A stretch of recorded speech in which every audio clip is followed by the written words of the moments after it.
আসসালামু আলাইকুম, কেমন আছেন সবাই? এই কিউট খরগোশটা কোথায় দেখতে পেলাম আর কি কি রান্না করলাম, কি করলাম সারাদিন, একটা সারাদিনের একটা ব্লগ করেছি। চলুন তাহলে শেয়ার করি।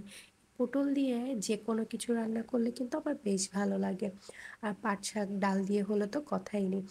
আমি জানি না পাট শাক আসলে কোন অঞ্চলের রান্না, এভাবে ডাল দিয়ে। তবে আমার হাজবেন্ড ওরা ছোটবেলায় বরিশাল ছিল, বরিশালে নাকি এরকম করে ডাল দিয়ে, মসুর ডাল বা মুগ ডাল দিয়ে পাট শাক রান্না করে। ওটা ওর খুব পছন্দ, ওর জন্যই পাট শাকটা আমি ডাল দিয়ে রান্না করি। এখন বিয়ের পরে, বিয়ের আগে আমি কখনো এটা খাইনি, কিন্তু বিয়ের পরে পাট শাকটা ওর সাথে খেতে খেতে আমার অভ্যাস হয়ে গিয়েছে এবং প্রিয়ও হয়ে গিয়েছে। এই শাকটা বোম্বাই মরিচ দিয়ে খেলে বেশ ভালো লাগে। আমি তো এটা দিয়েই পুরোটা ভাত খেয়ে ফেলতে পারি।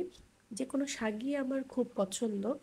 তো পেঁয়াজ রসুন একটু ভেজে নিয়ে শাকটাকে দিয়ে দিয়েছি। আদা রসুন চাইলে দিতে পারেন, না চাইলে নাই। তো শাকটাকে ধুয়ে এটার মধ্যে দিয়ে দিয়েছি আর ঝোল একদম মাখা মাখা রেখেছি। এরপরে হচ্ছে পটল দিয়ে তরকারি রান্না করছি। আমার নানি বাড়িতে পটল চাষ করে, তো ওই পটলগুলো যে খেতে কি মজা! এই ঢাকাতে এই পটলগুলোর মধ্যে আসলে সেই স্বাদ পাই না। পটল দিয়ে আমরা যে কোনো তরকারি রান্না করলে খুব মজা করে খাই গ্রামের বাড়িটা। আর সাথে হচ্ছে ভাজি হলে তো কথাই নেই। পটল ভাজি আসলে কে কে পছন্দ করেন অবশ্যই জানাবেন। আমার কিন্তু পটল ভাজিও খুব পছন্দের। এই মাছটা রুই মাছ রান্না করবো, ভেজে নিয়েছি। সাথে হচ্ছে পটল আলু একটু মশলা দিয়ে কষিয়ে নিলাম, এরপরে ঝোল দিয়ে দিচ্ছি আর মাছটা দিব একটু পরে। আছে পুদিনা পাতা দিয়ে। তো এই গরমে স্বস্তি একটু আমের জুস খেলে। আর কাঁচা আমের জুসটা কিন্তু বেশ মজা হয় আর স্বাস্থ্যের জন্য কিন্তু বেশ ভালো। বিট লবণ দিয়ে করেছি, খুব ভালো লাগছিল খেয়ে।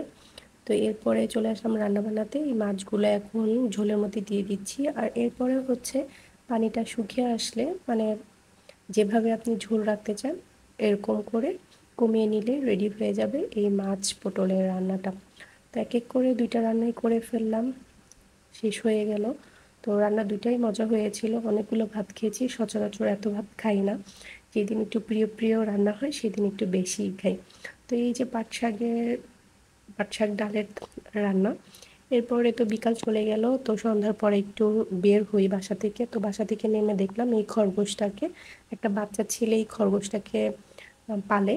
ও নিয়ে আসছে ঘাস খাওয়ানোর জন্য, তো খাওয়াচ্ছিল আর আমরা একটু মজা নিচ্ছিলাম, আদর করছিলাম। এরকম প্রাণীগুলোকে দেখলে আমার বেশ মায়া হয়, ওদেরকে আমি খুব আদর করি। এরপরে দুইজন আইসক্রিম কিনলাম, বাসায় আইসক্রিম খেতে খেতে বাসায় চলে আসলাম। তো সবাই ভালো থাকবেন, সুস্থ থাকবেন, আল্লাহ হাফেজ।